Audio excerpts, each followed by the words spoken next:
Warning, the following review will contain spoilers for all previous books. The rise was inevitable.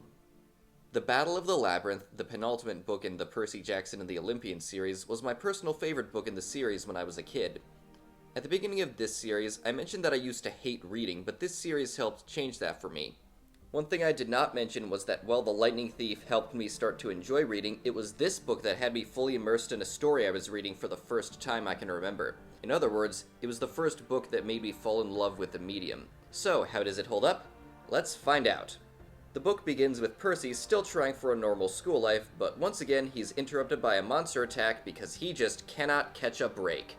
Though this one is a bit more important than the one at the beginning of the Sea of Monsters, as we get a pair of demons who taunt Percy by telling him the Lord of Time, i.e. Kronos, is going to come back. Also, this is where Percy runs into Rachel Elizabeth Derrigan, a girl introduced in the last book who can seemingly see through the mist despite being immortal.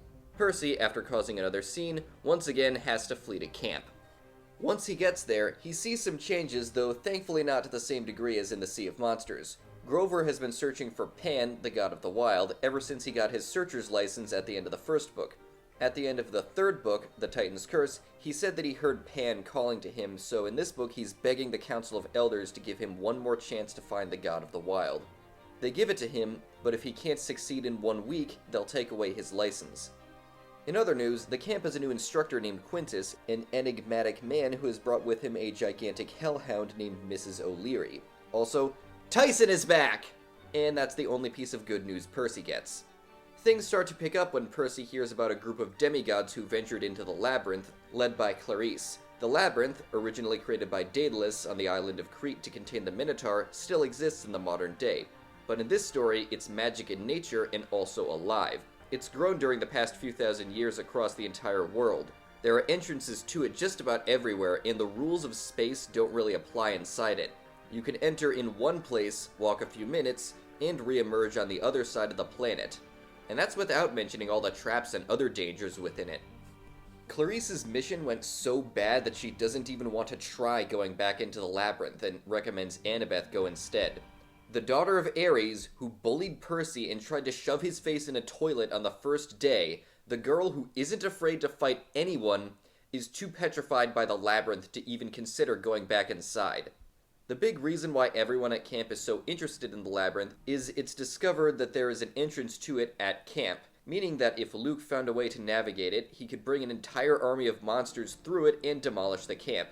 There's also prophecy saying a lot of weird stuff, but most importantly for Annabeth, that she will go into the maze, there will be a lost one, possibly Pan, a traitor, and that she will rise or fall by the Ghost King's hand. And something about destroying with a hero's final breath. Well, that isn't ominous at all. So Annabeth gathers a team for the quest, consisting of herself, Percy, Grover, and Tyson. 4. Which is not good according to Chiron because quests are supposed to only have 3 members. But 4 end up going anyway. But there is one more factor that is making Percy uneasy, and that's Nico. The son of Hades is still at large, and with how much he hates Percy for his sister's death, Percy is under the impression, with some insight thanks to his dreams, that Nico wants to kill him.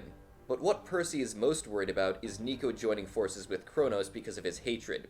To keep this spoiler light, I'll just say that Nico is one of my favorite characters in all of the books, and the development he gets in this book is a big reason for that. He confronts a lot in this book, and while it definitely hurts, he comes out of it a better person, which is why I really like him as a character. Though he still has room to grow, and I'm really looking forward to The Sun and the Star for that reason. And he's not the only one getting character development. Grover gets his fair share as well. Thanks to the ultimatum he received from the Council of Elders, Grover really has to step up this time. He's still around helping the team like usual, making plants grow to entangle enemies, but his quest to find Pan is much more at the forefront this time, and he makes it clear that he's on his own quest, even somewhat independent of the main one. Grover up until this point has been something of a comic relief, but with the search he's devoted his life to at a potential end, he finally gets serious, even though it's hard for him. He's grown from his previous failures, but like with Nico, this isn't the final book. Annabeth also gets more of a spotlight this time, as this is the first book in the series where she is leading the quest. And now that I think about it, this may have been something of a precursor to her role in the Heroes of Olympus, She's the one making the decisions on where the group goes, she's the one with the knowledge of the Labyrinth, and she's the one wise enough to understand the riddles. Despite this book being told from Percy's perspective, Annabeth is still given enough room to shine. But something that hasn't changed is her feelings regarding Luke. She still believes adamantly that he can be saved despite it all, but unfortunately for her, not everything goes her way. Something I noticed on reread is that there are a lot more gods showing up in this book compared to the previous books. The Titan's Curse may have had all the gods gathered in one place, but in this book, around every turn the heroes run into some god trying to manipulate them in one way or another. Sometimes it's just giving advice or asking for a favor, but it can also be actively trying to sway the heroes for their own personal gain. It also becomes clear at this point that most of the gods just don't care.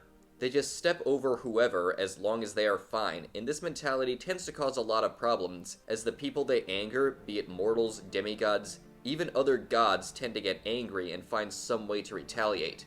This is the entire force behind a lot of the conflicts in the series, from the gathering of Luke's rebellion, to the support it's received, both from demigods and divine sources, and by extension, the reason for the Titan's rise to power. In addition to all the backstory, character development, and world building in this book, it becomes clear that something has to be done about the status quo.